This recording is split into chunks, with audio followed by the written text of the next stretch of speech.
Dreams? Dreams are a wholly different experience depending on who you ask. Some claim to have bizarre and vivid experiences every night.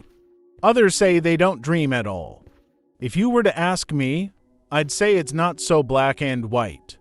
That I'm somewhere between the two extremes. Though I tend towards dreaming less than the average person. Yeah.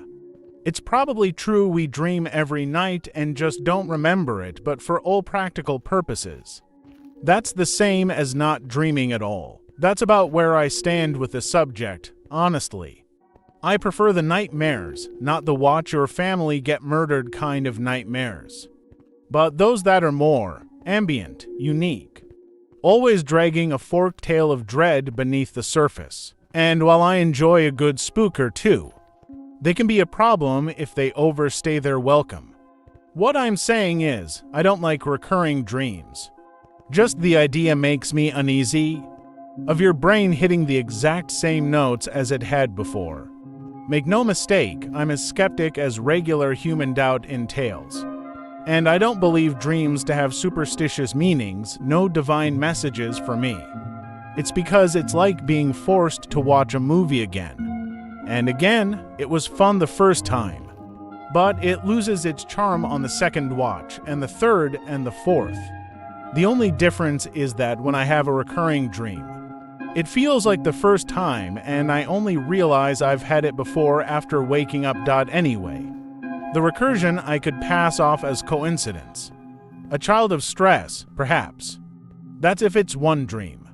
Thing is, I've been having these same dreams for about half a year now, and there's 4 of them. I can't recall the order I first had them in. And I can't say with any certainty if there's an intended order at all. These are dreams, after all. And unless Hitchcock's ghost is haunting me and directing my dreams, then the most I can do is record them in the sequence that seems most likely. Every time I have them, there are only minor differences, but they play out relatively the same. The first dream is different. I'm at one end of a long alley, or an aisle, when the first dream starts. At first I always think it's a high street somewhere. There's stalls and wooden trolleys set up along the sides, running all the way down to the end. I don't feel scared or anything, not yet. Actually, I feel content. I stroll comfortably down the long stretch, listening to people conversing, bartering, and taking in the smells of a farmer's market. As I walk, I look above me. The aisle is enclosed by tall metal shelves, making me think I must be in a warehouse or a builder's merchant, even if the shelves are empty. When I look back down and observe the scene, I come to an immediate halt. All the stalls and carts are still there, but there's no people and no products. It's completely empty. It just feels like there should be people. And I say something like, oh, right, like I already knew no one was here. But only just remembered, except there is someone at the far end of the aisle, where the market stops. At first I'm too far to make out any distinguishing details. But after picking up the pace and walking further, they come into focus. I recognize them as an old friend from middle school, Jason. He's older though, taller, with thin stubble and dark hair in need of a trim, but I know it's him. Same square glasses, same green eyes as I remember. He's behind a wooden counter, and behind him is a huge, spotless window. It looks out onto an expanse of reeds growing from black water. They don't sway or move at all, and the sky is embers. Like it's sunset, but there's no sun, despite not having seen Jason in years. I have no desire to get reacquainted. It would be trivial at this time and place. You're late. The words seem to waft out from him, like they were being held in his lungs for just this moment. But they've spent so long sitting there they've become stagnant. Did I miss the harvest market?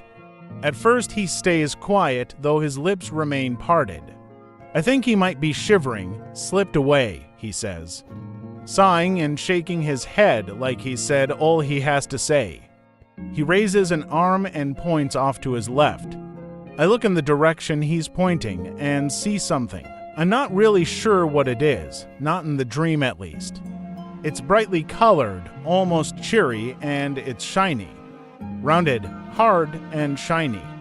The color is never the same. Sometimes it's bright red, sometimes navy blue, other times a particularly obnoxious yellow.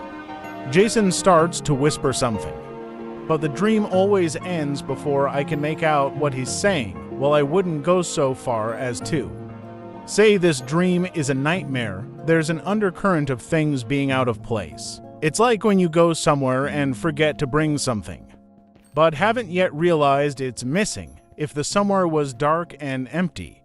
A forest in the dead of night, and you're missing something much more important than your phone or wallet. Obscure impressions aside, this dream's nothing special.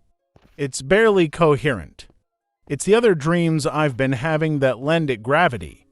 I had this one a few times before any of the others cropped up. The second dream is different. The first always makes me uneasy. But in this one I feel scared, the kind of scared where you wake up in the dark, sheets ruffled and tacky with cold sweat. While you palm around blindly for the bed lamp. It starts out in one of those indoor soft play establishments with all the slides, tunnels, and padded scaffolding. I have a vague sense even now that I might have gone there as a kid. Or maybe I just had this dream when I was younger. Either way, I'm a kid in the dream. Not just in body, but mind in the dream. I'm messing about near the slides with another kid. A boy who looks roughly Dream's age. His head is shaven, it looks like, and he wears these thick Coke bottle eyeglasses that make his eyes big. So big it's like they're ready to pop out of his sockets, and under his right eye near the rim of the eyelid is a mole. A real nasty one. The kind you should get looked at. I don't know why that detail sticks out, it just feels important. Somehow. Anyway, we're loitering around the slides, playing some make-believe. It's different every time. And the dream seems to start well after the rules are established, so I never remember what it's about. This other kid's called Jay. I know because that's the name I shout when he starts climbing up one of the slides. To me, it's one step short of breaking the law. Of course. My call goes unheeded, and Jay disappears into the slide's scratched plastic maw. Every time, I figure it'd be best to follow him and try to coax him back down.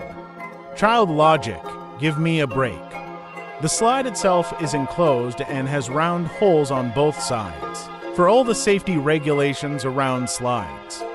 They couldn't have built one less encouraging to break those rules. They're damn near perfect handholds. I keep pulling myself further up the slide, and it always sounds as if Jay is right around the next bend, but I never catch up. That is, until the background noise of children laughing and squealing cuts out entirely. And I mean it cuts out?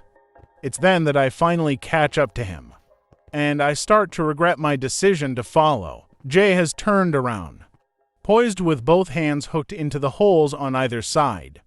Before the thought of asking what he's doing can reach my lips, he kicks me square in the chest, sending me down the slide in a ball of hurt and tumbling limbs. I'm not sure how long I'm stuck in this state. It feels like forever even though it ends. God, I wish that was the end of the second dream. But I'm not so lucky.